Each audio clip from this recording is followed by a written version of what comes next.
Parte na ng buhay ng tao ang hindi maging perpekto. Lahat tayo ay nagkakamali, nagkakasala at nagpapakita ng kaugaliang taliwas sa nais na makita sa atin ng iba. Kagaya na lamang ni Lolo Jimmy na isang dating artista noong kapanahunan niya. Makisig, matipuno at mahilig magpalambot ng puso ng kahit na sinong babae. Kahit ngayong may edad na ang lalaki, naging problema pa rin ito ng kanyang pamilya. Sa dami ba naman ang nais na malahian ni Lolo Jimmy, hindi na nila iniisip ang edad at katangian nila sa buhay. Ang mahalaga, makadaupang palad ang pinakamimithing lalaki. Inaabuso naman ito ni Lolo Jimmy porque alam niyang may mga nahuhumaling pa sa kanya, sinasamantala niya ang mga kababaihan makatikim lang ng iba't ibang putahe. Kabilang sa nadagit niya ang puso ay si Mimay, ang kapitbahay nilang nagtatrabaho sa bar. Mimay, alam mo bang maganda ka, iha? Aba, hindi bagay sa'yo magtrabaho sa pipitsuging bar na yan. Masisira lang ang buhay mo. Masyado niyo naman akong pinupuri, Lolo Jimmy. Baka masanay ako niyan. Totoo naman ang sinasabi ko sa'yo, iha. Saka, huwag mo na akong tawaging lolo. Malakas pa naman ako. Kaya ko pa nga mag-10 round eh. Ay, ang harot niyo po ah. Meron ba tayong 1K dyan? Kung gusto mo nga, 5K pa eh. Ay, gusto ko yan. Galante. Galante talaga ako, iha. Lalo na sa mga babaeng masunurin at malambing. Dala ng mga narinig, kaagad na umalerto ang sistema ni Mimay. Pera, alam niyang magkakaroon siya noon kapag dumikit siya kay Lolo Jimmy. Alam niyang simple lamang ang pamumuhay ng lalaki sa tapat ng bahay niya kasama ang asawa niyang si Lola Alicia.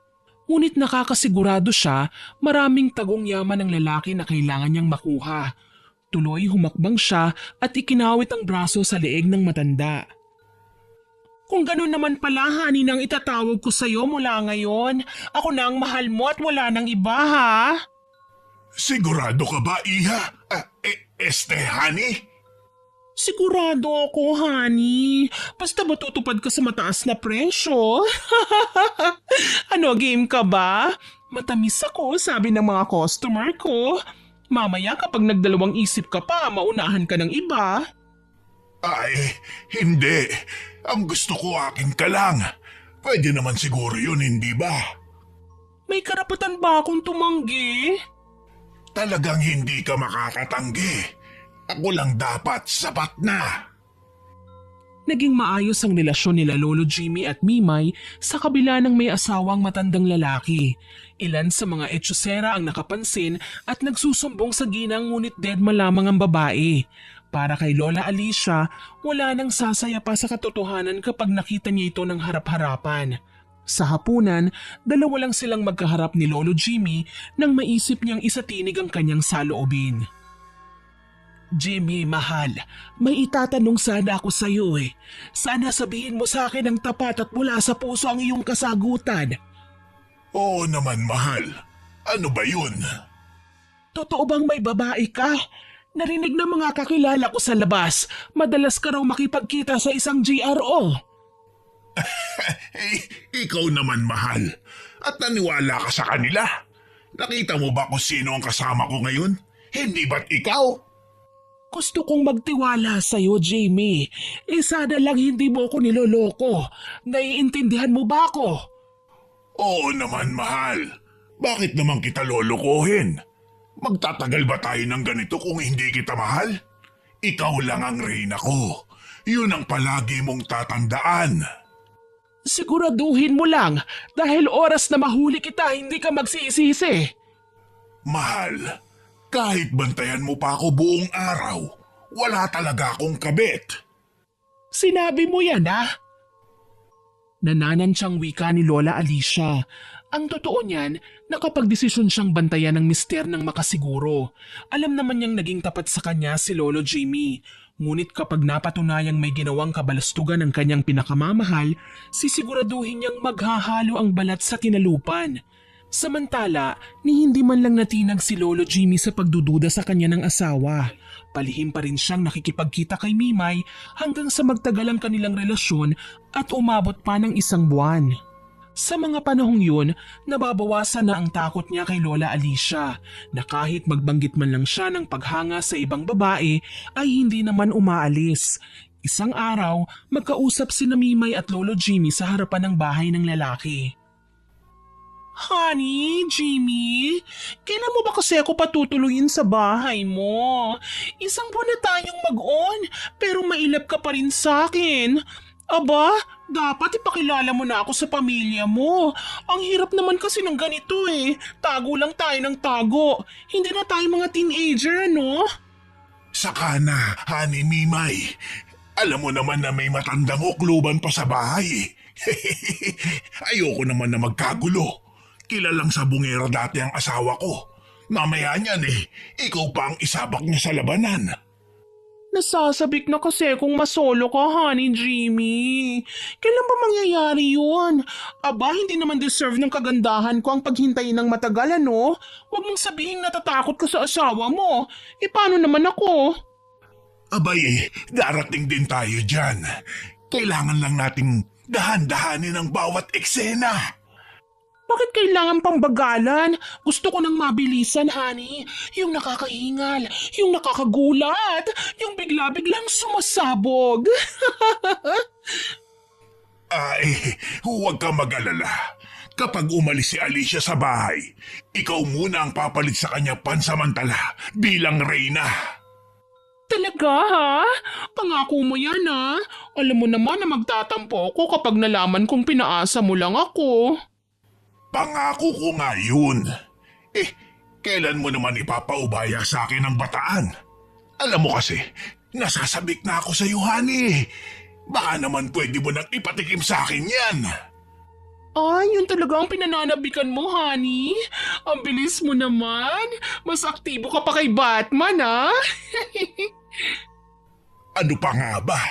Ang masarap na pagkain ay hindi dapat na pinatatagal. Kailangan lantakan kagad bago mapanis. Hala, hindi naman ako pagkain eh. Pero pagbibigyan kita, basta hayaan mo akong pumasok sa bahay niyo, ha? I-welcome mo ka ng bonggang-bongga. Sige na. Basta, huwag ka lang magpapakita sa aking asawa, ha? Baka magkagulo tayong tatlo. Isipin na may love triangle sa relasyon namin. Palingon-lingon si Lolo Jimmy sa paligid, naniniguradong walang makakakita sa kanya. Sa pagkakaalam niya, maagang umalis si Lola Alicia. Nagpunta ang ginang sa palengke dahil kailangan bumili ng paborito nilang gulay. Dasal niya lang na sana wag munang bumalik ang babae. Hindi naman siya natatakot sa apo niya na si Christine dahil alam niyang natutulog pa ang dalaga ngayon. Papasok na sana sila sa bahay nang bumitiw si Mimay sa pagkakahawak sa kamay niya. Saglit lang, honey. Oh, bakit? Akala ko ba gusto mong pumasok sa loob? Pwede bang maligo na muna ako? Babalik naman ako kagad eh. Doon na lang ako sa bahay ko. Naroon kasi ang mahahalaga kong gamit na panligo eh. Basta hintayin mo ako, ha? Oo, sige. Bilisan mo lang at mainipin ako, iya. Hay, mabango ka na naman at pwede nang papakin. Bakit kailangan pang patagalin? Mabilis lang ako, pangako. Huwag ka na malungkot. Nagkataon naman na nakauwi na ang asawa niyang si Lola Alicia mula sa palengke at narinig ang usapan ng lalaki at kapitbahay nilang malandi. Uminit ang ulo ni Lola Alicia. Kilala niya ang pangalan ng babaeng kausap ng asawa niya. Alam niya rin ang kakaibang reputasyon nito kapag harutan na ang pag-uusapan. Nagririgodo ng dibdib niya sa pagnanais na makakuyumos ng taong pasaway. Sa kusina siya pumasok, umaasang mahuhuli sa akto ang dalawa. Ngunit nakalabas na ng bahay si Mimay kaya hindi na niya nakumpronta pa. Jimmy, anong kalokohan na naman ito? Ano, talagang pinapupunta mo rito ang babae mo? Alicia, huwag ka nang magagalit. Wala akong ginagawang masama. Wala! Sigurado ka! Hindi ako tanga! Lantara mo na akong niloloko! Walang hiya ka! Nasaan ang babae mo? Alicia, wala akong babae. Kita mo nga, nag-iisa lang ako, hindi ba? Sampaling kaya kita nang makita mo ang hinahanap mo. Talagang lolokohin mo pa ako. Narinig ko na naglalandian kayong dalawa eh. Magsabi ka sa akin ng totoo. Nasaan na? Kumalma ka, Alicia. Wala nga. Tinatanong kita dati kung may babae ka. Sabi mo wala. Tapos ngayon, tenga ko na ang nakarinig sa harutan yung hayop ka. Talagang kakakalbuhin kita kahit manipis na yung buhok mo. Nakahiga pa lang ay umaalingaw-ngaw na ang bangayan ng lolo at lola ni Christine na abot sa kanyang silid. Alam niya kagad na ang pinag-aawayan ng mga matatanda ay ang kinababaliwang bisyo ngayon ni Lolo Jimmy, ang pambababae. Naririnig pa niya ang pananakit ni Lola Alicia sa kanyang abuelo para pilitin ng matanda sa pag-amin. Aray, bakit ka ba nananakit? Wala nga akong kapit. Ikaw lang ang mahal ko. Huwag mo na akong utuin pa! Walang iya ka talaga, Jimmy! Kaya tanda-tanda mo na lumalandi ka pa! Mahal, bakit ka ba naniniwala sa chismis ng mga tao dyan sa labas? Wala naman silang ebidensya na may kinakalantari ako dito eh. Sinungaling! Ano? Resulta na ba yan ng kalalaklak mo ng sting? Kaya tumitigas na yung batuta mo? Naghahanap ka ng ibang maikakandong dahil matanda na ako! Hayop ka! Dahil nahihiya sa iskandalong posibleng naririnig ng mga kapitbahay, bumangon si Christine at nilapitan ng lolo at lola niya. La, ang ingay niyo naman. Malamang nakatanghod na naman sa bakuran natin ng mga marites niyan. Yang lolo mo, sagad sa langit na ang kalandian. Nahuli ko na nga sila pero hindi pa rin sila nadadala. Yang lolo mo, di pa rin umaamin. Lolo, bakit naman po kasi hindi nyo paiwasan si Mimay? Ang bata-bata pa ng babaeng yun. Dapat maghanap ka man po ng medyo kaedad ni Lola para challenging, hindi ba? Huwag mo lang pamanahan ha? Kami ang legal at may karapatan. Isa ka pang konsentidor ka. Kilala mo rin palang babae pero hindi ka nagsusumbong sa akin. Aray, naman eh. Bakit niyo po ba ako binatukan? Chismis lang naman yung narinig ko sa labas, Lola. Hindi ko naman po akalain na totoo yun. Sasagot pa sana si Lola Alicia, ngunit dumating na ang babaeng nakakaimbyerna sa lahat. Boses pa lang nito nakakairita na. Halos magsalubong ang kilay ni Lola Alicia nang magtawag na ang babaeng kinapupuotan niya ng husto. Sabay silang dumungaw sa bintana, nakita ang kay-iksing damit ng babae na animoy sasabak sa sayawan sa bar. Ganun kasi ang mga nakikita nilang damit ng mga GRO sa club.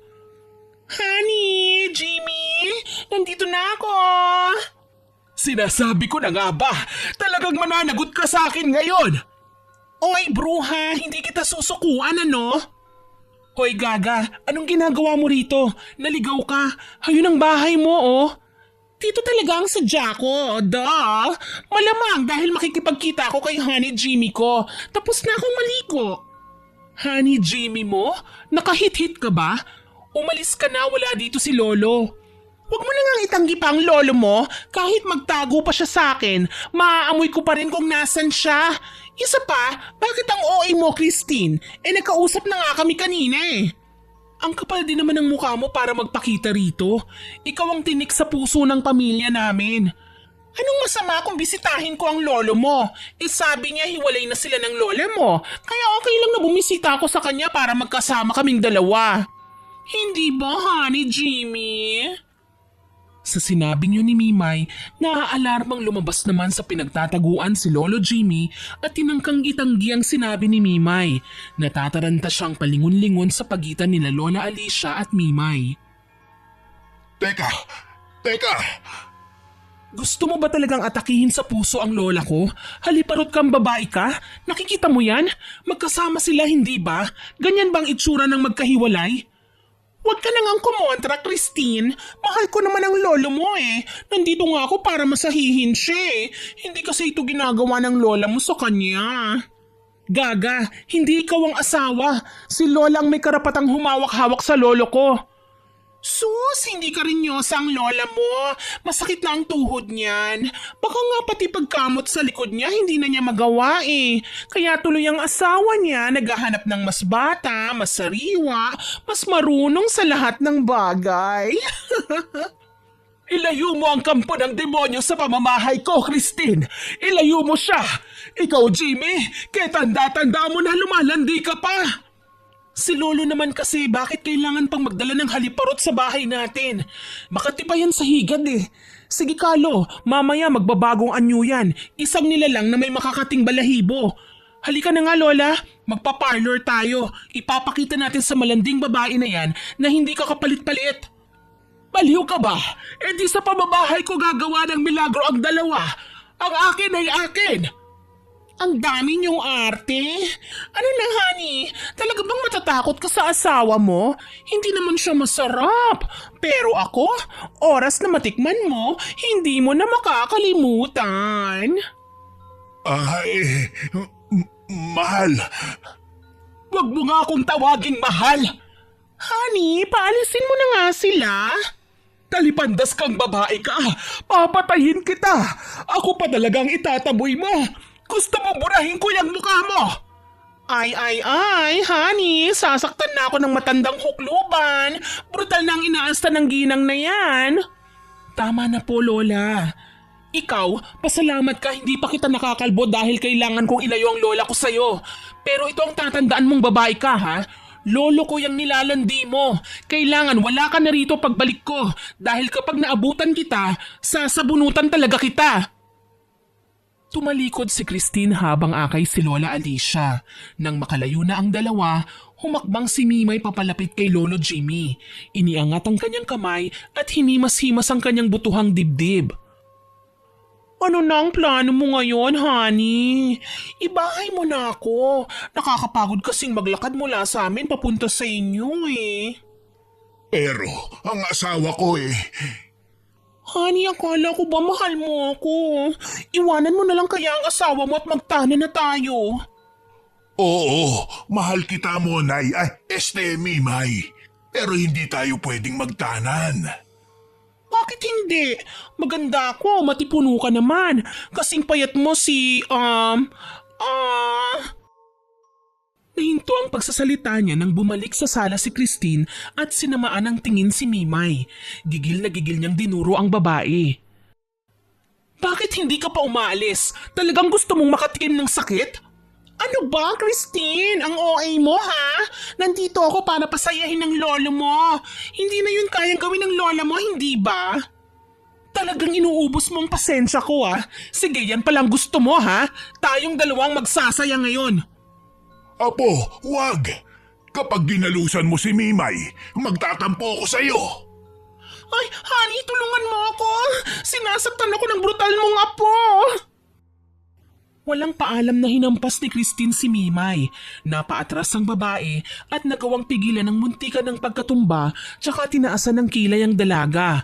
Umakto siyang naiiyak at hinarap si Lolo Jimmy na noon ay hindi malaman kung paano sila aawatin. Honey, apo, itigil niyo na yan. Huwag na kayong mag-away. Lo, wag kang makikialam. Ako na ang bahala sa malanding ito. Akala mo ba magpapatalo ako sa'yo? Pangit ka! Maganda ako! Mas masisiyahan sa akin ang mga lalaki kesa sa'yo. Ano ba ang makukuha nila sa gusgusin na katulad mo? Ha? Ambisyosa? Talagang ambisyosa ako, pero hindi ako mga agaw. Peke ka? Lalabanan kita, ha? Hetong sa'yo! Bakit mo ako kinalmot? Gaga ka? Hindi ka pusa! Aray! Bakit mo hinila ang buhok ko? Inggit na inggit ka talaga sa akin. Lovey, tulungan mo ako. Hindi niya ako pwedeng sugatan. Ayokong pumangit kagaya niya. Pangit pala, ha? Nanggagalaiting hinila ni Christine ang buhok ni Mimay. Hindi niya binitiwan ng babae hanggat hindi ito sumusuko at nagmamakaawa. Sinubukang manlaban ng babae, ang kaso lang hindi siya makabuelo para manghila rin. Aray! Masakit! Ano ba? Bitiwan mo ako, maldita ka! Hindi! Mamaya na kita bibitawan. Kailangan mong pumangit. Apo, bitawan mo na si Honey. Si Mimay. Maawa ka naman sa kanya, Apo. Ibang adventure naman ang gusto niyang gawin namin. Hindi giyera kagaya na ibinibigay mo sa kanya ngayon. Tsaka na lang natin gawin, honey, ha? Mamamatay ako ng maaga sa kamay ng apo mo, eh. Lumayas ka na! Ipinagtulakan niya si Mimay palabas ng kanilang bahay.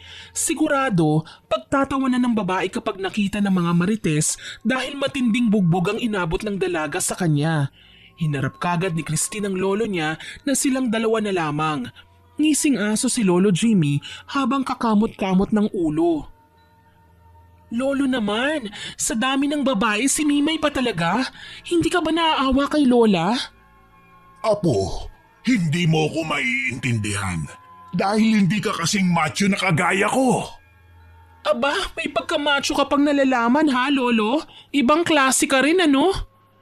Iha, intindihin mo naman ako.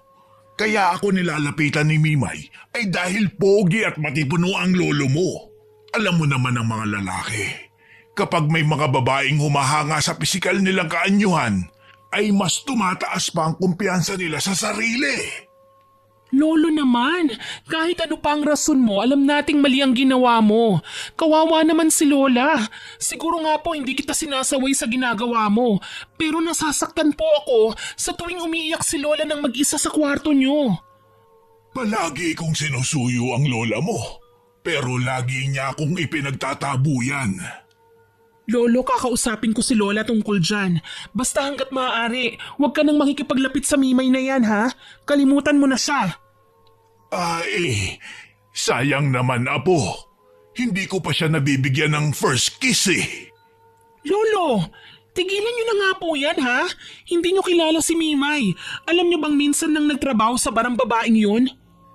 Siya. Hindi ko na ipipilit si Mimay. Ibabaling ko na sa ibang bagay ang aking pagtahumaling sa kanya. Nakahinga ng maluwag si Christine nang marinig ang sinabi ng lolo niya. Kahit papaano, mapapanatag na siya nang malaman na iiwasan na ni Lolo Jimmy ang gulo sa buhay nila. Umalis kaagad ang babae at nagtuloy na sa kanyang kwarto. Si Lolo Jimmy naman napatingin sa kanilang bintana. Napanganga nang makitang nakatayo na naman dun si Mimay at kinakawayan siya. Sa takot na mahuli, dali-dali siyang tumakbo palabas. Mimay? Honey, halika, lumabas ka! Anong ginagawa mo rito? Bakit ka bumalik? Honey, hindi naman kita pwedeng iwan na lang nang hindi na ibibigay ang request mo, ano? Tara na sa bahay, doon na lang tayo maglaro. Talaga? Sige, gusto ko yan. Nasaan na ba ang matandang hukluban? Nasa kwarto na siguro. Huwag ka mag-alala. Pinakakalma na siya ni Christine. Hindi na magwawala si Alicia. Ay, gusto ko yan! Magagawa na natin ang lahat ng nais natin gawin. Akala ko ba isasama mo ko sa bahay mo? Oo nga, halika na! Ipinagpatuloy nga ni Lolo Jimmy at Mimay ang kanilang relasyon kahit pinagbawalan na ang matandang lalaki ng kanyang apo. Madalas na nagkikita sa bahay ng dalaga ang dalawa. Tuloy, hindi na maiwasan ni Christine ang mairita sa tuwing pinag-uusapan ng mga tao sa kanilang bayan si Mimay. Pinupuri kasi ang babae sa kabila ng reputasyon nito bilang isang kabit. Gigil na iniwan ni Christine ang kumpulan at nagmamadaling umuwi sa bahay. Nagulat siya nang maabutan ng kanyang lola Alicia na nag-iempake. Lola, anong ginagawa mo? Bakit mo nililigpit ang mga gamit mo? Magbabakasyon na muna ako, iha. Kailangan kong magpalamig. Alam mo na, kapag nagtagal ako rito, baka makalimot ako at may mapatay pa ako. Hay, si Mimay na naman po ito, ano? Alam mo, Lola, nanggigigil din ako sa malanding babaeng yun. Pero hindi ko hinangad na iwan si Lolo. Kapag ginawa kasi natin ito, baka mas magkaroon pa ng pagkakataon si Mimay na tumira rito. Gusto niyo po ba yun? Basta, gusto ko munang huminga at linawin ang aking isipan. Ikaw na ang bahala dito, ha? Bantayan mo ang lolo mo. Sakali ba na may gawin silang hindi maganda, alam mo na ang gagawin mo. Lola naman, ginawa pa akong gwardya. Apo, hayaan mo na. Maliban sa lolo mo, ikaw lang ang tao dito sa ating bahay. Ikaw ang magiging tagapagtanggol ng pamilya natin. Kaya sige na, hayaan mo na akong umalis, ha? Babalik rin naman ako. Diyos ko, paano kung dito na tumira ang kabit ni Lolo, Lola? Huwag mo akong gawin tagapagtanggol. Dapat ako nga ang pinagtatanggol eh. Matapang ka, Apo. Huwag mong hayaan ang pagiging babae natin ang magpahina sa'yo dahil madadaig ka ng lahat ng nagbabalak ng masama sa inyo. Matuto kang lumaban at ipaglaban ang tama. Hindi ko pa kasi kayang gawin yon para sa sarili ko ngayon. Wala siyang nagawa nang umalis nga si Lola Alicia ng bahay at dali-daling pumara ng taxi. Iisang lugar lang naman ang kanyang pupuntahan, sa probinsya kung saan nakatira ang isang lola ni Christine, ang nakababata nitong kapatid na si Lola Meli. Huminga ng malalim ang dalaga. Sa kanyang isipan, nagpapasalamat na rin siya na panandaliang lumayo ang kanyang lola. Magagawa na niya ng mas malaya ang kanyang binabalak na pagmamatsyag laban kay Mimay. 3 araw ang lumipas, nagising si Christine sa ingay ng ungol ng isang babae sa kabilang kwarto. Nagdududang bumalikwas siya ng bangon at walang ingay na naglakad palabas ng kanyang silid. Dumiretso siya sa pinanggagalingan ng ingay. Dadalawa lang sila ng lolo niya kaya nagtaka siya kung bakit may ibang boses na umaalingaw-ngaw sa ibang bahagi ng kabahayan. Tinunto niya ang silid ng abuelo. Pagbukas niya ng pinto, napamulagat siya. Nakapatong sa ibabaw ng nakahigang si Lolo Jimmy ang sumasayaw-sayaw na si Mimay, magulo ang buhok at hinahaplos ang matanda. Mga taksil! Lolo, talaga ba? Tinaasan niyo pa ang level ng kasalanan ninyo? Ang rurumi niyo! Ay, bakit ka naninilip? Lumabas ka! Honey, pagalitan mo nga yung apo mo? Istorbo! Ako pa ang istorbo? Sige, aabalahin na lang kita ng bonggang-bongga. Aray! Bakit mo ako sinabunutan? Sinisira mo ang bagong riban kong buhok, ha? Akala mo ba nakakatuwa ka? Papatayin kita! Bagong parlor ako, ano ba? Honey, oh! Apo, Christine, pabayaan mo na si Mimay. Huwag mo siya sasaktan, pakiusap. Talagang nakikiusap ka pa sa akin ngayon, Lolo? Para lang sa malanding yan? Ano bang pakialam mo? Ako na ang reyna sa bahay na ito. Ipinangako na yun sa akin ng honey ko, lalo na't naglayas ng matandang hukluban. Hindi matandang hukluban ang lola ko. Haliparot ka? Ang kati-kati mo? Pati lolo ko pinatulan mo? Wala ka nang magagawa ron. Isinuko ko na kay honey ang bataan ko. Kaya magagawa ko ng lahat ng naisin ko sa pamamahay na ito. Pangako kakalbuhin kita. Honey, huwag mo bigyan naman ang apo mong suwain, ha? Lahat ng kayamanang meron ka, ako na ang bahalang mamahala. Ayos ka rin, ano? Hindi mo pwedeng pakialaman ang pera ng lolo ko. Bakit ba? Hindi nga siya umaangal, oh. Kasi kasama sa napagkasunduan naming bayad sa pagsuko ko ng pagkababae sa kanya ay ang pagkakatiwala niya sa akin ng mga ari-arian niya. Kaya kung ako sa'yo, maging masunurin ka na lang kung ayaw mong mapatalsik sa bahay na ito. Sagad na ang kasamaan mo, Mimay. Mula ngayon, hindi mo makukuha ang respeto ko. Christine, Apo, tama na yan. Huwag mong pagsalitaan ng masama si Mimay. Mahal ko siya. Pag-uusapan natin ito, Apo. Wala na tayong kailangan pag-usapan pa, Lolo. Hindi niyo ba nakikita? Pera lang ang minahal sa inyo ng babaeng yan. O baka nga may iba pang habol sa inyo yan eh. Apo, mahal ko si Mimay. Sa kanya ko lang nakita ang pagmamahal na dati na tikman ko kay Alicia. Ngayon, hindi na ako mahal ng lola mo. Mas mahalaga na lang sa kanya ang sarili niya. Hayaan mo na kami. Masaya naman ako sa piling niya. Hindi ko alam kung anong sasabihin ko, Lolo. Naguguluhan ako sa mga bagay na pinaggagawa niyo. Mahal kayo ni Lola. Hindi niyo lang tinatanggap dahil akala niyo wala na siyang pakialam sa inyo. Muli, sinugod niya si Mimay at nakipaghilahan ng buhok sa babae. Maging ang pag-aray nito, may kaartihan. Tuloy, gigil na gigil siya at hindi na maiwasang mas lalo pang saktan ang kabit ng lolo niya. Hindi nakaporma ang babae dahil hindi niya binibigyan ng pagkakataon. Kaso lang, nagulat siya nang sa isang iglap, naging mabalasik ang mga mata nito. Sumingasing at nagbabanta ang mga tingin. Ano? Sasaktan mo ako? Sige, lalabanan kita! Hindi kita susukuan! Anong klaseng nilalang ka? Bakit? Anong nangyari? Ay, wala naman, honey. Nag-uusap lang kami ng pakialamera, oh. Hayop ka? Christine ang pangalan ko.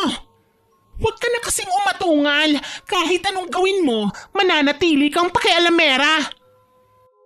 Gigil na muling inatake ni Christine si Mimay. Hindi na nagpatalo ang kabit. Agara na siyang lumaban at nakipagsagupaan sa babae. Nagulat siya nang mapansing napakalakas nito. Nagagawa siyang hawiin ng walang kahirap-hirap at hindi na niya mahulaan pa ang susunod na gagawin nito. Kinabahan siya at saglit na nahinto sa paggalaw. Muli niyang inatake ang babae pero tila ba hindi na niya magapi pa si Mimay. Hindi mo ako matatalo, Christine! Ikaw? Anong klaseng nilalang ka? Isa akong simpleng nilalang. Nananahimik ako pero sadyang sinusundan ng kapalaran na iniiwan ko na sana noon pa. Ngayon, lalabas ang tunay kong katauhan dahil sa pakikialam ng mga taong kagaya mo. Gaga, hindi kita inaano. Ikaw ang gumugulo sa buhay ng lolo at lola ko. Pero gusto ko ang lolo mo at wala ka nang magagawa pa sa bagay na yon. Honey, huwag ka nang magalit. Kakausapin ko ang aking apo. Pangako, huwag mo lang siya sasaktan. Huwag ka makikipag-away sa kanya. Oo naman, honey. Kaso lang nawalan na talaga ako ng gana eh. Ang mabuti pa, bukas na lang natin ipagpatuloy ang ginagawa natin, ha? Talaga ba? Hindi ka galit? Bakit naman ako magagalit sa'yo? Oo, sige na nga. Basta bukas, magkikita tayo, ha? Sige, aagahan ko bukas. Pupuntahan kita. Kalokohan! Sana mamatay ka na! Christine!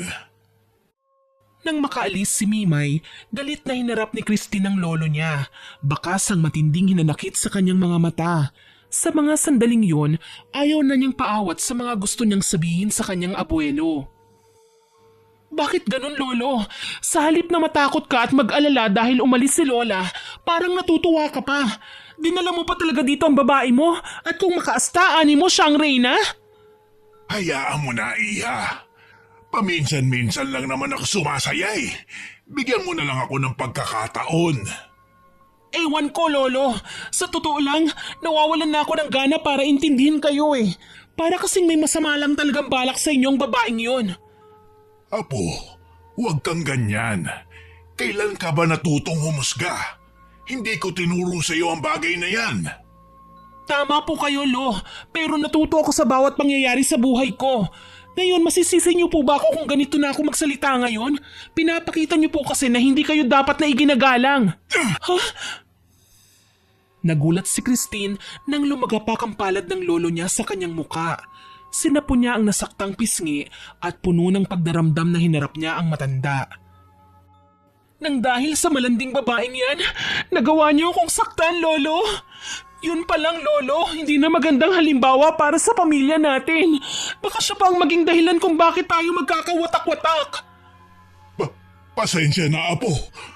Nabigla lang ang lolo. Halika rito, Iha. Huwag niyo akong tawaging apo. Sinaktan niyo ako. Si Mimay, hindi niyo ba nakikita na may kakaiba sa kanya? Baka nga may sa maligno siya eh. Padabog na iniwan ni Christine ang kanyang lolo. Kaagad siyang dumapa sa kama ng kanyang kwarto at doon ibinuhos ang saloobin. Hindi niya kayang makita ang lolo niya na kasama ang babae nito kaya naman nakapagdesisyon siyang mag-empake na rin para umalis. Hindi naman siya lumayo sa tahanan nila. Nanatili siya sa bahay ng kaibigan niya para mamatyagan ng galawan sa loob ng bahay nila. Madalas niyang namamataan si Mimay na pumupunta sa bahay ng lolo niya tuwing gabi. Umaalis naman kapag madaling araw na. Tuloy, naisip niyang patagong pumasok sa bahay ng lolo niya nang hindi nila namamalayan. Kailangan kong malaman kung ano ba talagang ginagawa ni Mimay at hindi siya maiwan-iwan ni lolo. Kapag nalaman kong ginagayuma siya, ipapabarang kong babaeng yon. Naghintay si Christine nang makapasok siya sa bahay. Sa ilalim ng hagdan siya nagtago habang nakikiramdam. Sigurado siyang nauna siya kay Mimay kaya naman naririnig pa niya ang mahinang pagkanta ni Lolo Jimmy na abala sa paghahanda ng higaan niya sa kwarto. Ilang sandali lang, napakunot ang kanyang noo nang mapansing may kumalabog sa ibabaw ng bubong. May narinig siyang gumagapang kaya napalabas siya sa pinagtataguan. Balak niyang idiskubre kung sino ang nasa labas, kaso lang narinig niyang may lumundag sa may pinto. Kasabay nun ang pagkatok ng kung sino man. Honey, nandito na ako! Honey ko! Ay, salamat naman at dumating ka na. Halika, pasok, pasok! Sorry ha, natagalan ako. May naasikaso pa kasi ko eh. Mukhang bagong ligo ka, honey ah. Ang bango-bango mo. Oo, honey. Nagpabango talaga ako para sa'yo. Ano, babanat na ba ako? Gusto ko mauna ka sa kama. Huwag mo naman akong pinatatakam, honey. Masakit na ang tuhod ko. Hindi ko kayang magmadali. Huwag kang mag-alala, akong bahala sa'yo. Sasairin ko ang lakas mo hanggang sa hindi mo na maigalaw pati ang eyeballs mo. Para namang isasabak mo ako sa gera. Baka hindi ko kayanin eh. Baka bigla akong atakihin. Ako nga kasi ang bahala, hindi ba? Ang gagawin mo lang, sundin ang lahat ng sasabihin ko. Bueno, sige. At kanina ko pa gustong makatabik eh. Ang bango-bango mo. Ano ba, honey? Nakikiliti ako eh. Huwag mo naman masyadong idiin ang bigote mo. Iyan ang gusto ko. Ang nakikiliti habang kinakarinyo. Binubuking mo naman ako eh. Ano ba? Nahihiya tuloy ako. Bakit ka mahihiya? Tayong dalawa lang naman nandito. Sa isang sulok, nanlilisik ang mga matang pinagmasdan ni Christine ng lolo niya at ang babae nito. Gustong-gusto na niyang atakihin ang malanding kabit pero may pumipigil sa kanyang gawin yun. Maya-maya pa, nagtungo na ang dalawa sa kwarto sa itaas. Unang nahiga si Lolo Jimmy, pumaibabaw naman si Mimay. Gumiling-giling ang babae habang nakapatong sa matanda. Tinanggal pa ng babae ang suot nitong salamin sa mata para hindi makita ng malinaw ang buong pangyayari. Ilang sandali pa, nagulat si Christine nang makita niyang lumiliyad-liyad si Mimay hanggang sa tuluyan ng magbago ang kanyang itsura. Nag-iba ang kulay ng balat niya. Gumulo ang nagkakabuhay na buhok, humaba ang kuko at lumawit ang dila na animoy ahas sa haba. Natutop ni Christine ang kanyang bibig. Panginoon ko mahabagin, buong akala ko, normal na tao lang siya, aswang pala. Huwag kang gumalaw ha, honey. Ako lang ang bahala. Ako ang magdadala sa'yo sa langit. Oo, sige. Sasama ako sa langit. Sige na, gawin mo na. Pumikit ka, honey. Ayokong pinapanood mo ko eh. Bilis na. Literal na langit ang pupuntahan mo pagkatapos ng gabing ito. Kaya pala ang lakas na loob niyang kalabanin ng lola ko. Kasi may iba siyang katauhan. Isa siyang aswang. Teka, kailangan kong makaalis dito. Kailangan kong makapunta sa kusina at kunin ang mga alam kong pangontra. Nagawang gumapang ni Christine palayo nang hindi siya napapansin ni Namimay at ng lolo niya. Matagumpay siyang nakarating sa kusina nang walang hadlang. Kaagad na kinuha ang itak at asin sa banggera. Dinaanan ng bawang at kumuha ng abo sa lutuan. Hinalo ang asin at abo. Ang itak ay hinasa at dinikdik ang bawang. Nang malanghap na niya ang amoy na yon, naalerto ang kanyang sistema. Tama na ito para lapitan ko ang aswang. Kailangan niyang maitaboy. Umakyat sa ikalawang palapag si Christine, dala ang kanyang mga kinuhang pangontra laban sa aswang. Pagpasok niya sa loob, naabutan niya ang aswang na hinahagod ng dila ang leeg at mukha ni Lolo Jimmy. Dahan-dahan at mukhang hindi na basta niroromansa ang matanda. May ginagawa na siyang kakaiba na hindi na parte ng pagiging tao ni Mimay. Kinukonsumo na niya ang matandang lalaki bilang isang aswang. Mimay! Labayan mo ang lolo ko! Ay bakla! Apo, tulungan mo ako. Sinasabi ko na nga ba may tinatago kang hindi maganda. Nakulat ba kita? Huli ka na. Nasimulan ko ng sipsipin ang lakas ng lolo mo. Dahan-dahan na siyang mamamatay. Hindi ako papayag na gawin mo yon. Lalabanan kita! Sa tingin mo, kaya mo ako? Hindi ako natatakot sa'yo. Papatayin kita! Una niyang sinaboy ang asin at abong hawak niya. Tumama ito sa braso ng babae. Gayon na lang ang pag-atungal ni Mimay. Mistulang napaso ang kanyang balat. Umangil ang babae at itinaas ang kanyang mga kamay. Tila ba sinusubukang sindakin ng babae. Ilang sandali pa, umatake na siya kay Christine. Kinalmot niya ang apo ni Lolo Jimmy na tumama sa dibdib nito. Masakit ba, Christine? Ganyan ang ginagawa ko sa mga biktima ko, alam mo ba? Dahan-dahan ko silang pinapatay hanggang sa sila na mismo ang bumigay ng buhay nila. Halimaw ka? Akala mo yun lang ang dala kong pangontra? Heto, saluhin mo! Ay, bawang! Ayoko niyan! Mabaho! Wala ka nang magagawa. Kinilawan labas mo ngayon. Ah! Napapaso ako! Durog ang bawang na hinagis mo. Walang iya ka! Aba, ikaw na nga ang tatalunin. Juicy ka pa? Akala mo ba patatawarin kita pagkatapos ng ginawa mo sa lolo ko? Hindi ka na makakalabas ng buhay sa bahay na ito. Ang lakas ng loob mong pagbantaan ako?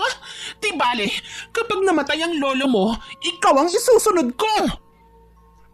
Muli, gumapang ang aswang at dumikit ang kanyang katawan sa dingding. Para siyang butiki na kinukutsa ang kahinaan ng katunggali niyang apo ng kanyang biktima. Si Christine naman ang itakang iwinawasiwas. Habang ginagawa yun, pilit niyang nilalapitan si Lolo Jimmy para kanyang maprotektahan. Nang makahanap siya ng tiyempo, hinampas niya ang itak sabay saksak nun kay Mimay. Nakailag ang aswang pero hindi nito napansin ang kasunod na atake ni Christine. Muli siyang hinagisan ng dinurog na bawang. Sa pagkakataong ito, nagkanta sugat-sugat ang nilalang. Tila ba pinaglaruan siya ng pagkakataon.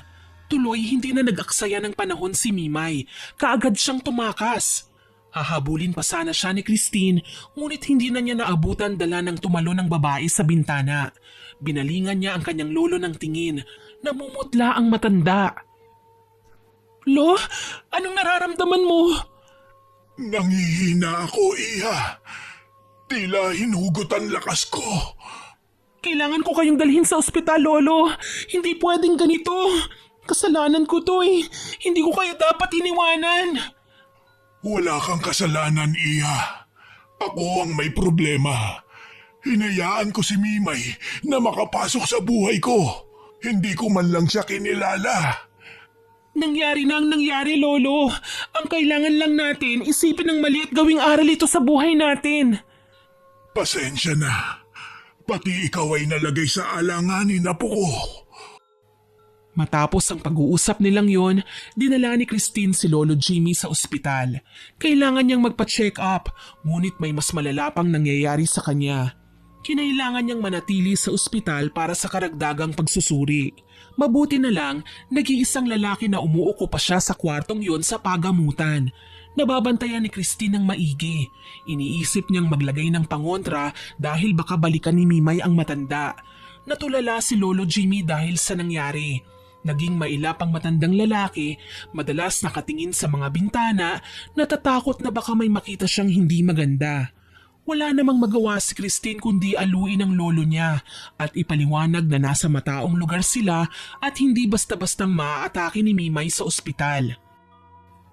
Lolo, matulog na po kayo ha. Halina kayo sa kama nyo. Huwag kayong mag-alala at babantayan ko kayo. Mamaya kakausapin ko ang doktor nyo. Hihingi po ako ng update kung ano ang sitwasyon ng kalagayan nyo. Ayokong matulog. Nandyan na siya. Papatayin niya ako. Uubusin niya ang dugo ko hanggang sa wala nang matira. Natatakot na ako. Hindi siya makakalapit sa inyo, Lolo. Nandito po ako. Isa pa, lalagyan ko mamaya ng pangontra ang lahat ng bawat sulok ng silid ninyo, kaya wala kayong dapat na ipag-alala. Nakita ko. Nagbagong anyo siya. Naging halimaw. Kaya po natin siyang labanan, Lolo. Tatawagan ko si Lola at pababalikin ko na rito para may magbantay sa inyo. Si Alicia. Galit siya sa akin, apo. Huwag po kayong mag-alala. Lumipas na ang galit ni Lola. Sigurado namimiss na rin niya kayo ngayon. Hayaan niyo po, papunta na si Aling Matea, ang mananambal. Ipapatawas ko kayo para malaman natin kung anong mga karamdaman ba ang ginawa sa'yo ng aswang na yun kaya kayo nagkasakit. Salamat, Apo. Napakabuti mo. Hindi mo ako sinukuan. Wala po yun, Lolo. Gagawin ko naman po ang lahat, gumaling lang kayo. Naghintay sila ng ilang oras at nakarinig ng katok mula sa pinto. Sinalubong kagad ni Christine ang bisita. Bumungad sa pagbukas niya ng pinto ang mananambal na si Aling Matea. Magandang araw, Aling Matea. Magandang araw. Nasaan ang lolo mo? Nasa kama po. May nalalanghap akong masama sa kwarto na ito. Mukhang tinatakan na ng aswang ang lolo mo, Christine. Siguradong babalikan niya si Mang Jimmy. Ano hong gagawin ko para layuan niya si lolo? Kailangan mo siyang labanan. Nakahanda ako, Aling Matea. Hindi ako papayag na sirain niyang pamilya namin. Bago pa man makagalawang dalawa, gayon na lang ang gulat nila Christine at Aling Matea nang pabalyang bumukas ang pinto at kaagad nilang nakita si Mimay na nasa anyong tao na naman. Gigil na hinarang ni Christine ang kanyang katawan para pigilan ng babae na makatuloy, ngunit malandi lang siyang tinawanan ni Mimay. Siyang aswang, Aling Matea! Kailangan siyang maitaboy! Siyang gumagambala sa lolo ko! Ang pangontra, nasa hawak kong bayong. Teka lang at kukunin ko. At ano namang kadramahan ito?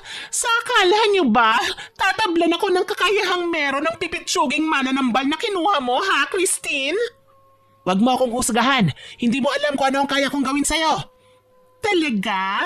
Kaso lang, hindi naman ako natatakot sa inyo eh. Oh honey, nandito na ako. Miss na kita. Nakahanda ka na ba sa second session natin ng sipsipan? Paakyat na ako. Mamamatay muna ako bago mo atakihin ang lolo ko. Kinuha na ni Christine ang buntot pagi na inaabot ni Aling Matea. Makailang beses niya itong hinampas sa sahig, tila ba pinapakita sa aswang na talagang nakakawasak yun ng balat oras na tumama ito sa kanya. Hindi ka kaya iiyak kapag tinamaan ka nito? Bago mo magawa yan, mamamatay muna ang lolo mo! Sa isang iglap, kumaripas ng takbo si Mimay at tinumbok ang kwarto ni Lolo Jimmy. Nangangatal naman sa takot na sumunod kagad si Christine. Pagbukas niya ng pinto, nakita niya ang babae na nakakubabaw na naman sa kanyang lolo kaya ganun na lang ang pagsisisigaw niya. Ang daya mo naman, honey. Akala ko ba mahal mo ko? Nang dahil lang sa nalaman mong katauhan ko, natakot ka na sa akin? Binigay ko naman sa iyo ang lahat Hindi. Ayoko sa iyo maawa ka. Kailangan ko ang asawa ko. Maawa? Ikaw ang hindi naawa sa akin. Hayok ka sa laman. Hindi mo inisip na para na akong apo mo pero lantaran mo kong nilalandi. Gaga, ikaw ang lumandi sa lolo ko. Inaswang mo siya mula sa lola ko. Christine, tama na ang dada. Ihampas mo na yan sa kanya. Walang nagawa ang babae kundi ang ihampas ang buntot pagi sa katawan ni Mimay. Kay lakas ng naging atungal niya, nakakabingi at nakakasindak. Napatakip sila sa tenga ng umungol ang aswang. Ang sakit! Bakit mo ako hinampas? Magbabayad ka sa ginawa mo! Kung pwede nga lang patayin na kita eh. Heto pa, tanggapin mo! Hayop ka! Gaganti ako sa'yo! Sige, ihampas mo. Huwag kang titigil hanggat hindi siya nanghihina. Oras na mabawasan ang lakas niya, hindi na siya makakalaban pa. Isasagawa ko naman ang orasyon para sa pagbawi ng lakas na kinuha ng aswang sa lolo mo. Muli, hinagupit ni Christine ang babae. Umatungal si Mimay ng todo hanggang sa hindi na niya magawang makipagsapalaran sa sakit na kanyang nadarama. Kaagad siyang tumalon-talon hanggang sa magawa niyang makalabas ng bintana. Nakatakas siya! Kailangan mo siyang habulin! Kayo na po munang bahala kay Lolo. Susundan ko ang aswang. Huwag ka mag-alala. Ako na ang magbabantay sa kanya. Sige na, bilisan mo na! Lolo, dito ka lang ha. Pangako, babalikan kita. Lumabas ng silid si Christine at natuwa nang makasalubong ang kanyang lola Alicia. Kadarating lang nito habang hila-hila ang kanyang maleta. Mukhang hindi na nagawa pang umuwi ng matanda sa kanilang bahay. Nagtatakang napatingin sa kanya ang ginang, gustong matawa sa kanyang itsura. Apo, anong nangyayari sa'yo? Bakit ganyan ang itsura mo?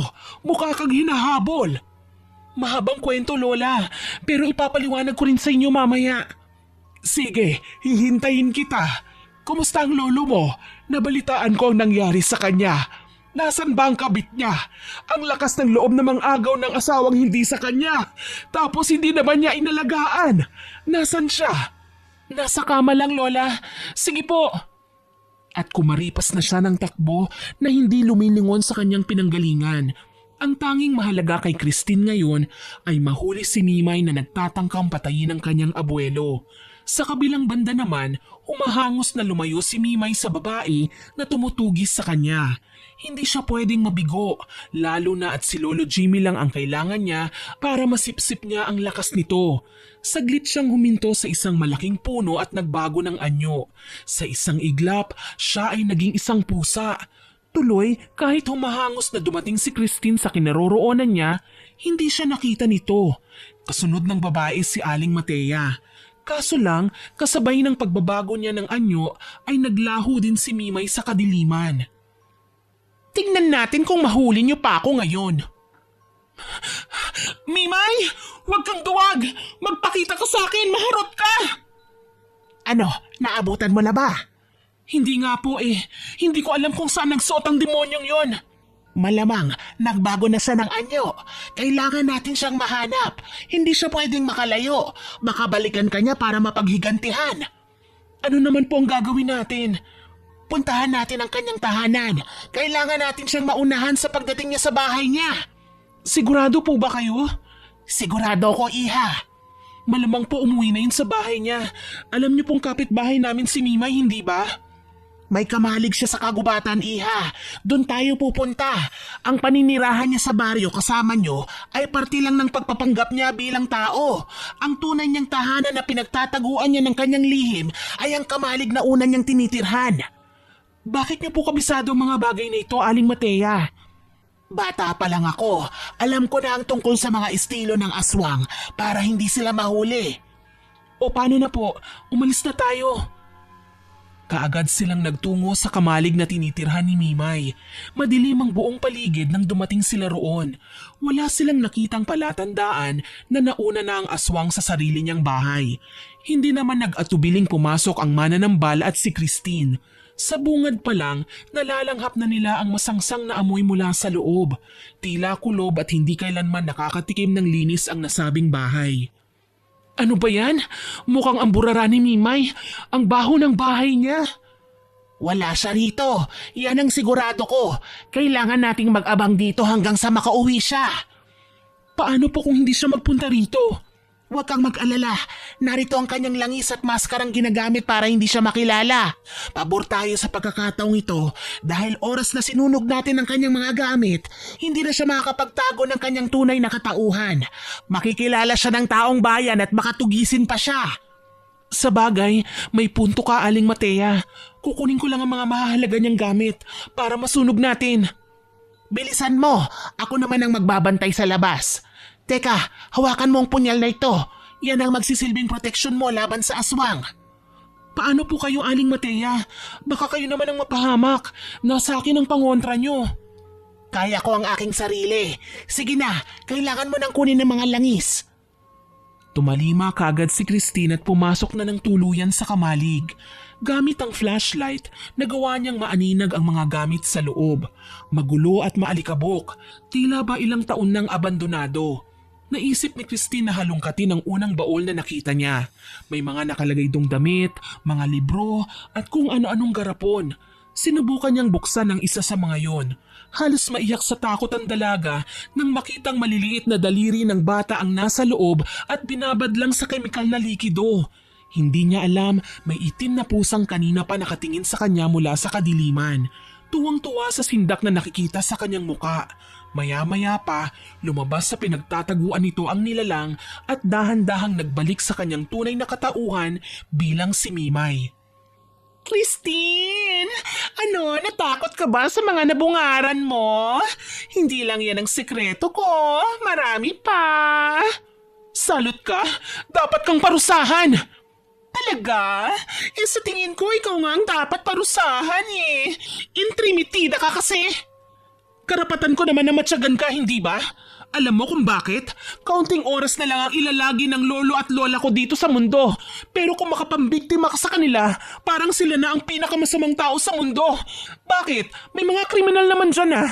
May mga masasamang loob na naglipa na sa bayan natin. Bakit hindi na lang sila? Dahil malinis ang budhi ng lolo mo. Siya lang ang kailangan ko para maging malakas at makapangyarihan. Siya lang ang may lakas na pambihira. Dahil ang lolo mo ay nagmula sa lahi ng mga bangkilan. Bangkilan? Hindi mo ba alam kung ano ang bangkilan? Sila ang malalakas na uri ng aswang. Anak ng Supremo, ang hari ng mga aswang. Mga immortal at mga nananatiling bata sa mahabang panahon. Hindi yan totoo. Masakit talagang malaman ang totoo, Christine. Alam mo kung bakit? Dahil wala kang magagawa para depensahan siya. Ayon kay Mimay, may dugo ng kataas-taasang dato noong araw ang kanyang lolo, pamana ng kanilang mga kalahi. Hindi nga lang magawang kilalanin ni Lolo Jimmy ang mga bangkilan, kaya hindi niya nakamit ang walang hanggang kabataan at nagpatuloy pa sa pagtanda. Ayaw niyang maging aswang. Ito ay dahil ang nagpalaki sa kanya ay isang normal na tao lamang. Ikinuyom ng dalaga ang kanyang mga kamao. Hindi ka immortal kung yun ang mensaheng nais mong ipaalam sa akin, Mimay. Mamamatay ka rin. Hindi mo lang alam kung sa papanong paraan. Pero dasal ko na sana maging kasuklam-suklam ang matitikman mong parusa. Matagal na akong nasa kamatayan, Christine. Hindi mo na ako masisindak pa. Bagkus, ako ang magbibigay ng iyong kamatayan. Siguro nga sa tingin mo malakas ka, pero ngayon lang yan, kakampi ko ang Panginoon. Huwag mo nga mabanggit-banggit ang pangalan ng Panginoon, naiirita ako.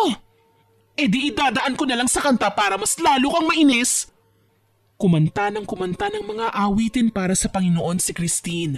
Malakas at hindi niya hinihinto. Kalaunan, napapansin niyang hindi na komportable si Mimay sa pinaggagawa niya. Nagsimulang maging hulas ang aswang at napilitang magkakalmot sa kung saang bahagi ng dingding. Si Christine naman, ipinagpapatuloy ang paghalungkat sa mga garapon hanggang sa may matagpuan siyang muling isang kahon. Maliit lang yon, kasukat ng kahon ng sapatos at mukhang mahalaga ang nakatago. Anong gagawin mo dyan? Akin na yan! Hindi yan sa'yo! Oh, wala akong pakialam, hindi ba? Ang mga bagay na ganito siguro ang dahilan ng kayabangan mo.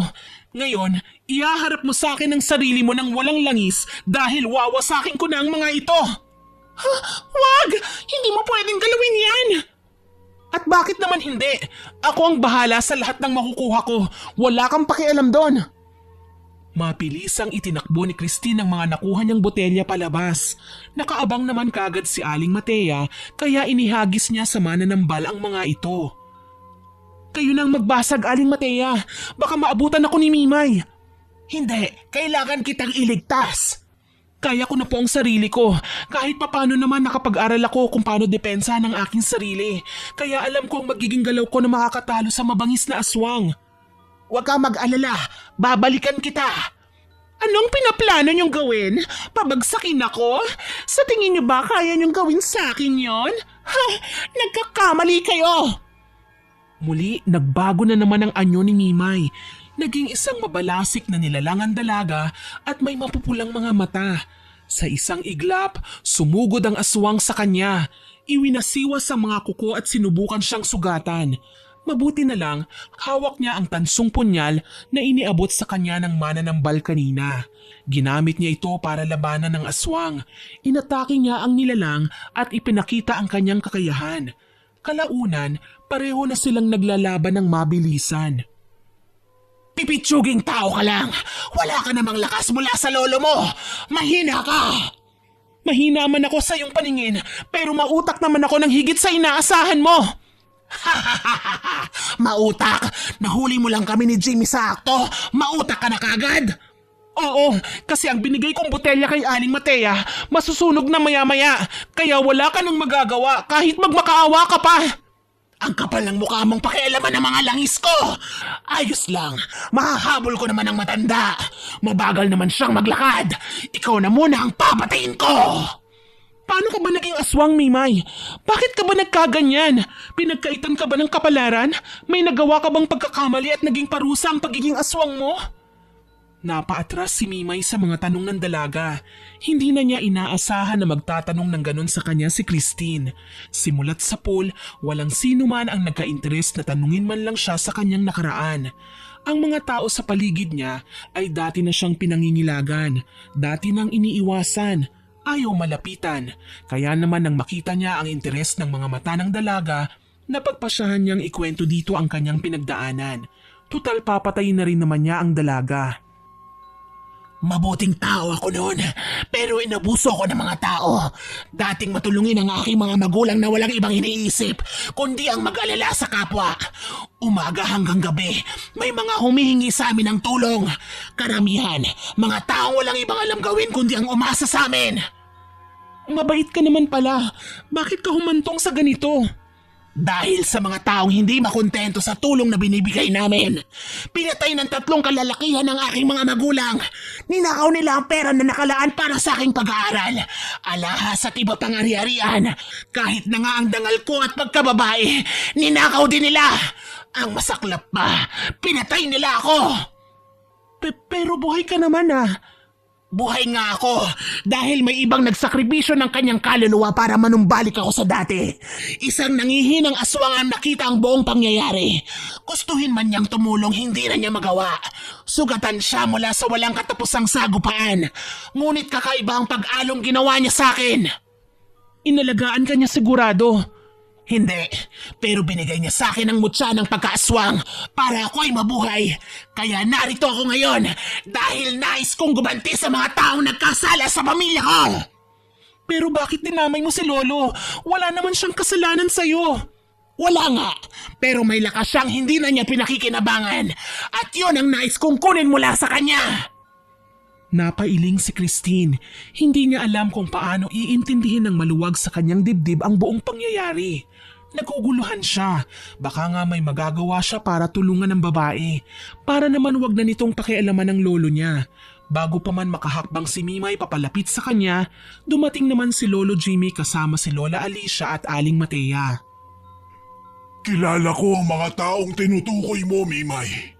Sila ang aking kinikilalang ama at ang mga kaibigan niya. Subalit wala na sila sa mundo. Matagal ng panahon. Wala nang silbi ang paghihiganti mo. Hindi yan totoo. Kailangan silang mamatay sa mga kamay ko. Hindi pa nakakamit ng aking mga magulang ang hustisya. Makinig ka sa sinasabi ni Lolo Mimay. Hindi siya kailanman magsisinungaling sa'yo. Ah, talaga? Nangiinsulto ka ba? Nagawa nga niyang magsinungaling sa asawa niya eh. Tutal naman, tatay niya ang nagkasala sa akin. Ang kasalanan ng puno, pagdurusahan din ng bunga. Mamamatay kayong lahat! Wag! Lola! Nagulat ang lahat ng isangga ni Lola Alicia ang kanyang katawan sa matatalas na kuko ni Mimay. Sa halip na si Lolo Jimmy ang masaktan at mamatay, si Lola Alicia ang nagsakripisyo. Duguan siyang bumagsak sa lupa habang patuloy sa pagbulwak ang kanyang sariwang dugo mula sa sugat. Mahal, bakit mo ginawa yun? Hindi pa ako nakakabawi sa'yo. Sana, hinayaan mo na lang akong mamatay. Total naman nagkasala ako sa'yo. Hindi umiikot ang mundo sa ganoon, Jimmy. Minsan, kailangan magsakripisyo para maipakita sa pamilya niya kung gaano sila kahalaga. Pero bakit ikaw pa ang kailangan magsakripisyo? Bakit ikaw, mahal ko? Yan ang tunay na pagdurusa. Mamamatay ka sa sama ng loob, Jimmy. Parang awa mo na, Mimay. Huwag ang asawa ko. Ako na lang. Lo, ang mga kagaya ni Mimay ay hindi tao kung mag-isip. Siya ay isang demonyo. Ilang beses na din siyang pumatay ng tao. Bakit kailangan kang magmakaawa sa kanya? Ang langis, Christine, yun ang solusyon. Kapag ginamit nyo ang langis, gagaling ang sugat ng lola mo at lilipat ito sa aswang na siyang may gawa nun. Huwag niyong pakialaman ang langis ko! Iniabot ni Aling Matea ang langis na pagmamayari ni Mimay kay Christine. Buti na lang, hindi pa nila ito tuluyang nasusunog. Habang patakbo kasi kanina ang mananambal, nakasalubong niya sa daan ng mag-asawa na hinahanap ang kanilang apo. Binuksan ng dalaga ang takip at umalingasaw kaagad ang nangangamoy na panis na laway mula sa loob. Simpleng langis lang ang laman ngunit nararamdaman ni Christine na may kakaiba. Ipapahid ko ba ito sa sugat ni Lola, Aling Matea? Kung kailangan mong ibuhos ang laman, iha, gawin mo. Yan ang solusyon. Gawin mo na, apo. Hindi pwedeng mawala sa akin ang lola mo. Hindi maaari, Jimmy. Paano naman ako? Akala ko ba mahal mo ko? Patawarin mo ko, Mimay. Lumitaw man ang katotohanan na hindi ka kasing bata ng iniisip ko. Hindi ko matanggap na pinagtangkaan mo ang buhay ko. Hindi mo ako ginustong mabuhay at ganun din ang asawa ko. Paghihiganti lang sa aming pamilya ang nais mo, kaya wala akong magagawa kundi ang tanggapin ang kapalaran ko. Kailangan mo din tanggapin ang parusa ko para sa'yo. Wag! Maawa kayo! Hindi ako karapat-dapat sa parusang ito! Hindi pwede! Buo na ang desisyon ni Lolo, Mimay. Pasensya ka na. Gagawin na namin ito. Umatungal ng kay lakas si Mimay nang maibuhos ang langis sa sugat ni Lola Alicia. Nagulat ang lahat ng dahan-dahan na naghihilom ang sugat nito sa katawan. Ang balat nitong nagsisimula ng mamutla ay nagkakaroon na ng kulay na tila ba hudyat sa pagbabalik ng sigla sa katawan ni Lola Alicia. Samantala, natulala naman si Mimay. Halos ilubog na niya ang sarili sa kahihiyan. Walang nagmamahal sa kanya. Kahit pa maging isa siyang kabit, hindi pa rin sapat para maging kamahal-mahal siya. Nagpalit anyo na rin siya sa pagiging tao. Nagsisimula ng igawad ang kanyang parusa. Ang dati ng masigla, malakas at maganda niyang katawan, unti-unti nang nalulusaw, nanunumbalik sa totoo niyang edad na mas matanda pa kay Lolo Jimmy. Bumabata lang naman siya dahil sinisip-sip niya ang enerhiya, lakas at dugo ng kanyang biktima. Isang aswang na may pagkakahawig sa danag na tanging dugo lamang ang kasiyahan. Dala ng kawalan ng pag-asa, bumagsak siya sa lupa. Lumipat na sa katawan ni Mimay ang sumpa. Nasa kanya na ang sugat. Napakasama ninyo. Hindi nyo man lang ako binigyan ng pagkakataon na mabuhay. Matikman ang saya ng humihinga at hindi nakakaramdam ng sakit. Puro kayo sakim. Mali ka, Mimay. Binigyan ka ng Panginoon ng pagkakataon, pero sinayang mo. Mas pinili mong maghanap ng mga taong gagantihan dahil lang nasira ang buhay mo. Tandaan mo, Mimay, nasira lang ang buhay mo. Kaya pang ayusin. Hindi kagaya ng mga taong tinanggalan mo na ng kaligayahan, ng mga taong pumanaw ng kaisaklap sa iyong mga kamay. Wala kayong karapatan. Akin ang buhay ko. Akin ang langis. Tama na, Mimay. Huwag mo nang palalain ang kasalanan mo. Christine, iha, nagkakamalay ng lola mo. Salamat, Panginoon. Marami pong salamat. Si Mimay. Isang malakas na ungol ang pinakawalan ni Mimay na abot yata hanggang sa kabilang barangay. Ang kanyang katawan na kanina lang ay nangunot dahil sa pagbabalik niya sa tunay na katandaan, nagsimula namang magliyab at maglagablab. Sinubukan niyang humingi ng tulong, umaasa na makakaligtas pa sa sakunang kanyang kinahaharap. Ngunit nanatili lang na nakatingin sa kanya ang lahat. Dahan-dahan na siyang natutupok, iha. Kailangan mong iligpit ang kanyang apo at haluan ng asin kapag nangyari yon. Mabisang pangontra sa aswang ang abo ng kapwa nila na siguradong magpapaliyab din sa kanila oras na masabuyan. Tatandaan ko po yon, Aling Matea. Mahal ko, Alicia, halika. Bumangon ka. Aalalayan kita. Ayos lang ako, Jamie. Akala ko naglalakbay na ako sa kabilang mundo. Hindi ko hahayaang gawin mo yun, Alicia. Kailangan, sabay tayong maglakbay sa kabilang buhay. Lola? Lolo? Nakakatakot naman po yung mga pinagsasabi ninyo. Tsaka paano ka nakasama kina Lola dito? Nasa ospital ka lang kanina.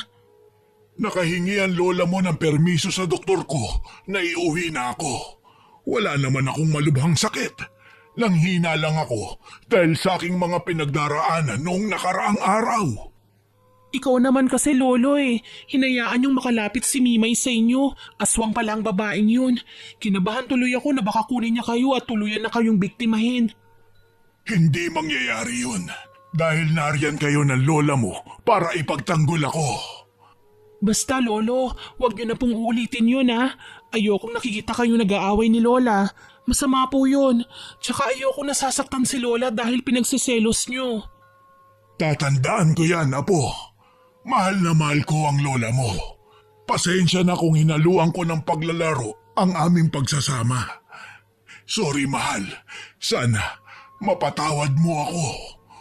Pinatatawad na kita, aking Jimmy. Christine, isama mo na ang lolo at lola mo. Kailangan nating makauwi sa bahay ninyo. Bakit mukhang balisa kayo, Aling Matea?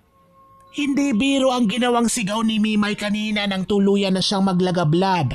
Ito ay senyales ng pagtatawag sa mga kapwa niya aswang. Siguradong ilan sa kanila ay pupunta sa labas ng bahay niyo para tugisin kayo. Ano pong gagawin natin? Maghahanda tayo. Hindi ko alam kung aatake rin ba sila, pero mas mainam na yung nakahanda ang ating mga pangontra. Kung ganun, sige na. Umuwi na tayo. Kailangan natin magtago. Umuwi kagad sina Christine, ang lolo at lola niya, maging ang mananambal na si Aling Matea. Naging abala sila sa mga susunod na oras. Naghanda sila ng bawang, asin at katas ng kalamansi. Hinasa ang mga patalim kagaya ng kutsilyo, itak at punyal. Wala silang inaksayang oras. Lahat ng pwede nilang pangontra sa mga aswang para magawa nilang itaboy ang mga kamag-anak ni Mimay. Pagkatapos ng kanilang ginawa, pinagpahinga ni Christine ang kanyang lolo at lola. Siya na at si Aling Matea ang naghintay para makasagupa ang mga aswang na nagbabalak sa kanila ng masama. Ilang sandali pa, napalingon sa kanya ang mananambal. Naririnig ko na ang huni ng mga aswang. Ang kanilang presensya papalapit na. Kailangan nating bantayan ang bawat sulok. Hindi sila pwedeng makapasok sa loob ng bahay. Kinakabahan ako, Aling Matea. Paano kapag marami pala sila at tapos hindi natin sila kaya? Huwag kang matakot, Iha. Hindi lahat ng aswang literal na umaatake. Minsan nakikiramdam lang ang mga aswang. Tsaka lang sila aatake kapag sa tingin nila kailangan masupil ang taong pumatay sa kalahi nila. Sana po hayaan na muna nila tayo. Alam ko naman na may kasalanan din kami kasi hinayaan naming mamatay si Mimay.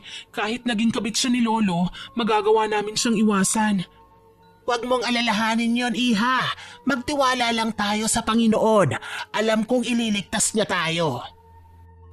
Nakiramdam sila hanggang sa mapansing may mabibigat na yapak sa ibabaw ng kanilang bubungan.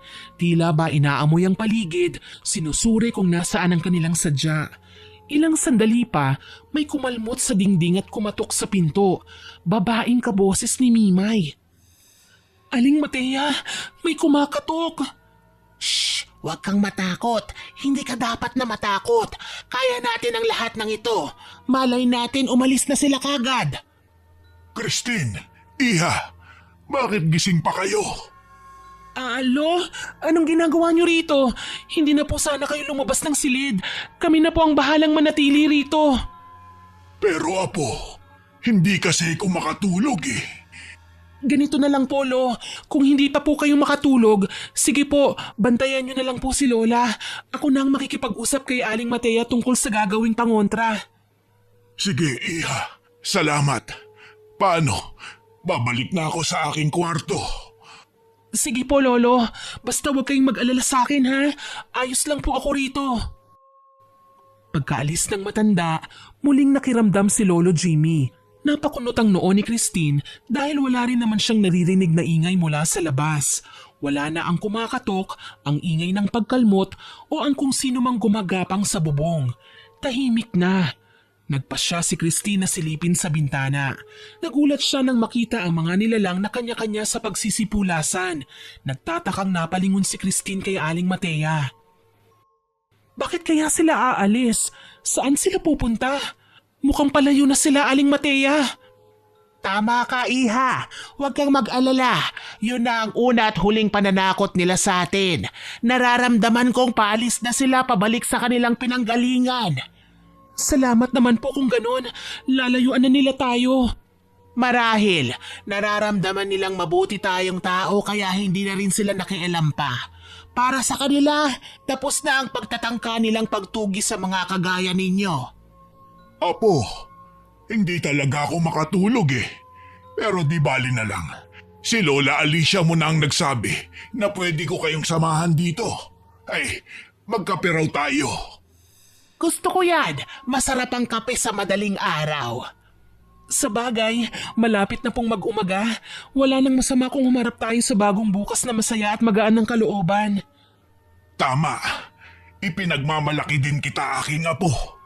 Napakatapang mong hinarap ang lahat ng nais na bumuwag sa ating pamilya. Abay, dinaig mo pa ako ha. Salamat at hindi mo kami sinukuan. Pamilya tayo, Lolo. Walang sino man ang kailangang umatras. Pinapangako ko po yan. Mananatili tayong masaya at malapit sa isa't isa. Masaya ako, apo. Sobra. Salamat din sa iyo, Matea. Pangako, magbabago na ako. Napaiyak sa tuwa si Christine. Hindi siya makapaniwala sa mga bagay na pwede nilang maranasan. Naging masalimuot man ang naging buhay nila, alam niyang dahan-dahan na itong magbabago. Wala na ang masamang si Mimay, wala na rin ang kaguluhan na madalas niyang katakutan.